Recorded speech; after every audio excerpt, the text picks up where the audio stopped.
వారాహి నవరాత్రులు అండి. ఇవాళ రెండో రోజు. నేను గోధుమ రవ్వతోటి కేసరిలాగా చేస్తున్నాను అనమాట. ఫస్ట్ ఏం చేశానంటే ఒక గ్లాసుడు గోధుమ రవ్వ తీసుకుని ఎర్రగా వేయించేసానండి. కొంచెం నెయ్యి వేసి వేయించేసాను. తర్వాత ఒక గ్లాసుడు గోధుమ రవ్వకి 2 గ్లాసులు దాకా నీళ్ళు పోసాను అనమాట. ఎందుకంటే బాగా ఉడికితే మెత్తగా బాగుంటుంది. తర్వాత ఈ గోధుమ రవ్వ ఎప్పుడు కూడా పంచదార కానీ బెల్లం కానీ ముందరే వేసేయకండి. రవ్వ ఉడికిన తర్వాత వేయాలి, అయితే తర్వాత అసలు రవ్వ ఉడకదన్నమాట. అసలు యాక్చువల్గా అదే మూకుల్లో నెయ్యి వేసినప్పుడు జీడిపప్పులు అవి కూడా వేయించేసుకుంటే బాగుండేది. నేను వేయించలేదు, అందుకే మళ్ళీ విడిగా వేయించాను. వారాహి నవరాత్రులు 9 రోజులు 9 రకాల ప్రసాదాలు పెడితే బాగుంటుంది కదా.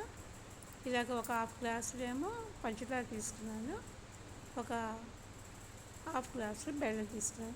2 కలిపి వేస్తే టేస్ట్ బాగుంటుందండి, అందుకని అలా తీసుకున్నాను అన్నమాట. అంటే గ్లాసు వేస్తాము మేము రవ్వకి, కాకపోతే కొంచెం ఎక్కువే వేస్తే కొంచెం తీగా ఉంటే కనుక మళ్ళీ మళ్ళీ తినాలనిపించదు కదా, అందువల్లనమాట.